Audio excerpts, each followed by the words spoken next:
Kita Kak, tengok ni Kak. Allah Akbar.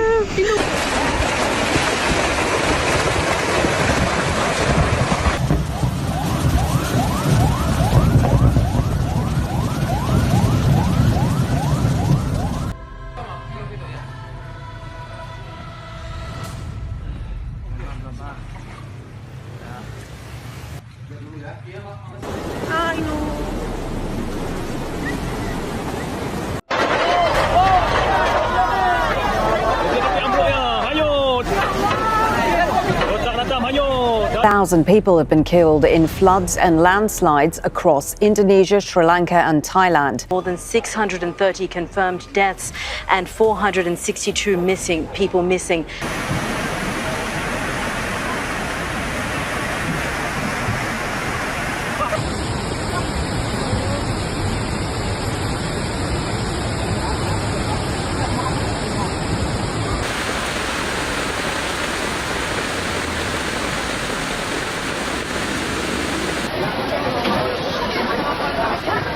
Right now in Padang, Indonesia, something catastrophic is unfolding that defies belief. An entire city is trapped between two deadly forces. Massive floods surging from below while mountains literally collapse from above. Families are clinging to rooftops as rescue teams fight through chest-deep water, and the earth itself keeps shifting, threatening to unleash more destruction at any second.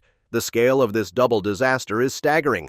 In neighborhoods like Kotanga and Padang Timur, brown water has transformed streets into raging rivers. Cars float sideways like abandoned toys, while desperate residents wave flashlights from second-story windows, hoping rescue boats will spot them before it's too late. But here's what makes this situation truly terrifying. While teams navigate these flooded streets, other rescuers are racing uphill where entire hillsides have collapsed, burying homes under tons of mud and debris. The speed at which everything unfolded caught everyone off guard.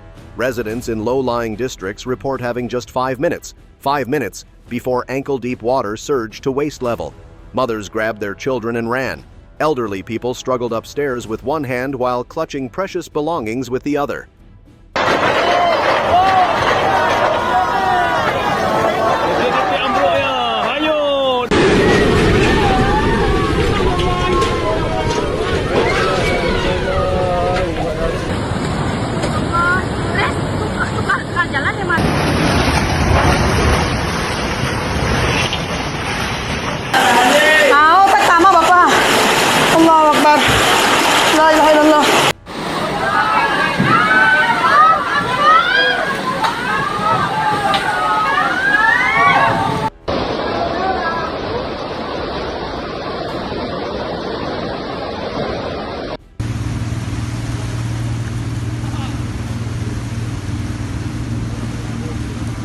These aren't just statistics. These are real moments of terror that shatter any sense of security people once felt in their own homes.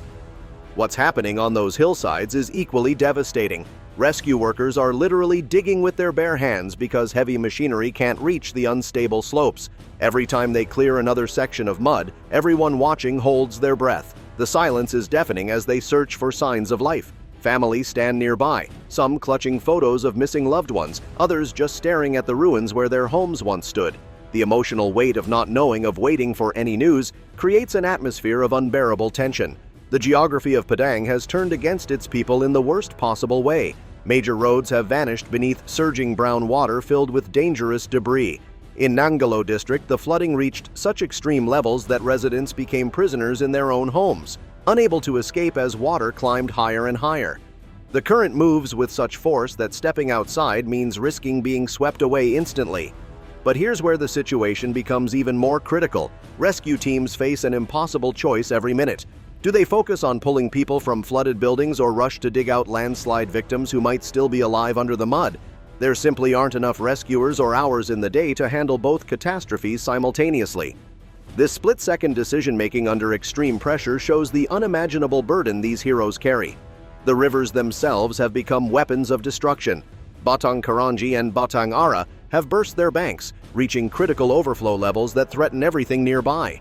Residents report hearing loud cracking sounds from riverbanks, a terrifying warning that entire sections could collapse without notice. The water doesn't just rise, it accelerates, carrying massive debris that demolishes anything in its path. In temporary shelters, the human cost becomes painfully visible. Exhausted families huddle together, holding whatever possessions they manage to save. Children cry from hunger and cold while parents struggle to stay strong despite their own fear. With electricity knocked out across many areas, darkness adds another layer of terror. Families spend sleepless nights lit only by flickering candles and flashlights, jumping at every sound, wondering if another wall of water or mud is coming.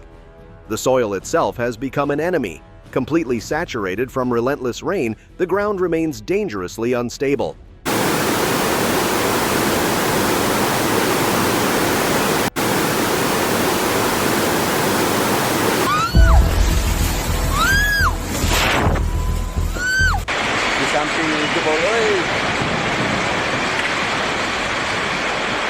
Aduh Tuhan.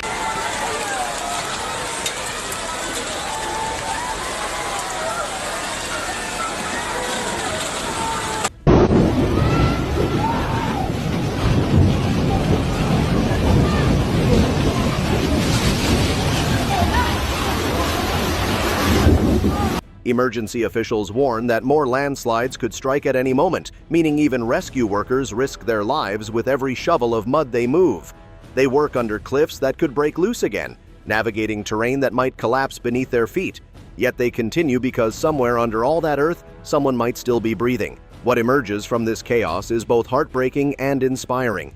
The spirit of community refusing to break. Young volunteers wade through dangerous waters carrying food supplies. Elderly residents who know the area guide rescue teams through shortcuts. Neighbors share their boats, their supplies, their strength. Even as their city drowns and crumbles around them, people find ways to help each other survive another hour, another day. The medical crisis compounds the physical destruction. In overcrowded shelters, clean water has become scarce. Sanitation systems can't handle the demand. Food must be carefully rationed. Health workers already report rising cases of skin infections and respiratory problems, early warnings that disease could become the next wave of this disaster. When you've lost your home and you're surrounded by contaminated floodwater, even basic health becomes a daily battle. Urban areas like Timur and Alo face their own nightmare scenarios.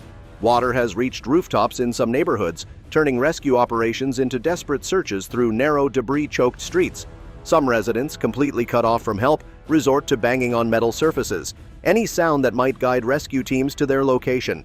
The desperation in these actions speaks to how dire circumstances have become. Authorities deliver a chilling warning. The next 48 hours will determine whether this disaster spirals completely out of control. More rain is forecast, and with the ground unable to absorb another drop, any additional precipitation could trigger a catastrophic chain reaction of new floods and landslides. Officials urge residents in high-risk zones to evacuate immediately, but many face an impossible choice: leave and potentially lose everything you own, or stay and risk losing your life. The coordination between different rescue teams reveals both incredible dedication and overwhelming challenges. Maritime units navigate the flooded lowlands while mountain rescue specialists tackle unstable slopes. Communication systems strain under the pressure as teams try to share critical information about newly discovered victims or emerging dangers. Every decision carries life or death consequences. As night falls, the disaster takes on an even more ominous character. Rescue operations become exponentially more dangerous in darkness. The sound of rushing water echoes through empty streets. Occasionally, a cry for help pierces the night, sending teams scrambling toward the source. These are the hours when hope battles despair, when human endurance reaches its absolute limits. Weather patterns show no mercy. The rain that caused this catastrophe continues to threaten. Meteorologists track storm systems that could dump more water on already devastated areas. Each weather update brings fresh anxiety to survivors and rescuers alike. The question isn't whether conditions will improve, but whether they'll deteriorate beyond what anyone can handle. The psychological trauma runs deep. Children who've watched their homes disappear, parents who couldn't protect their families from nature's fury, elderly residents who've lost decades of memories buried under mud. These invisible wounds will last long after the water recedes and the mud is cleared. The disaster hasn't just destroyed buildings, it's shattered the fundamental sense of safety that makes a house feel like home. International attention focuses on Padang as the scope of devastation becomes clear. Satellite images reveal the dramatic transformation of the landscape. Where neighborhoods once stood, brown lakes now dominate. The aerial perspective shows just how comprehensively this disaster has reshaped an entire city's geography in mere hours. Local heroes emerge from unexpected places: a teenager who guided dozens to safety through rising waters, a grandmother who shared her meager food supplies with strangers, a fisherman who converted his boat into an emergency ambulance. These individual acts of courage and compassion provide glimmers of hope in an otherwise dark chapter. The infrastructure damage extends far beyond visible destruction. Water treatment plants sit submerged and useless, power substations short-circuited beyond repair, communication towers toppled by mudslides. Each system failure cascades into others, creating a web of interconnected crises that will take months or years to fully resolve.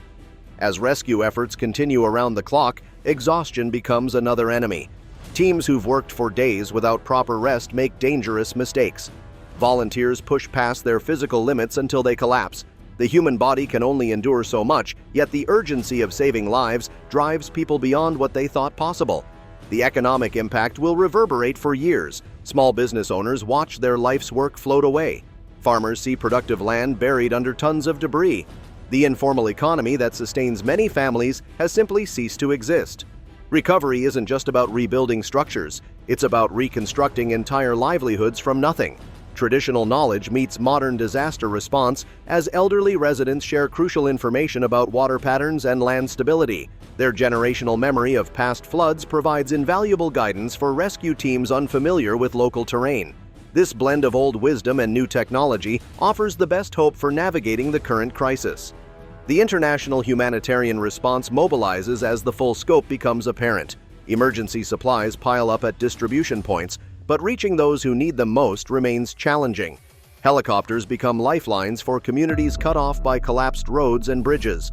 Every successful delivery represents a small victory against overwhelming odds. Climate scientists point to this disaster as a warning of what's to come. Extreme weather events grow more frequent and severe. The infrastructure built for yesterday's climate can't withstand tomorrow's storms. Padang's current suffering might preview what many coastal and mountainous communities will face without dramatic adaptation measures. As dawn breaks over the devastated landscape, the true scale becomes visible. Entire hillsides have simply vanished, leaving raw scars on the earth. Floodwaters have carved new channels through neighborhoods, permanently altering the city's layout. The sun illuminates a geography of loss that maps will need years to accurately reflect. Yet within this devastation, human resilience shines through. Survivors help survivors. Strangers become family in shared shelters. Children find ways to smile despite losing everything. These moments don't erase the tragedy, but they remind us that the human spirit can endure even when the earth itself seems to turn against us. The story of Padang's double disaster continues to unfold. Each rescued life represents a victory. Each recovered body brings closure to waiting families. Each day survived is a testament to human endurance. As the city battles against floods from below and landslides from above, the world watches and learns what community truly means when everything else falls apart. That's it for today, folks. See you in the next video.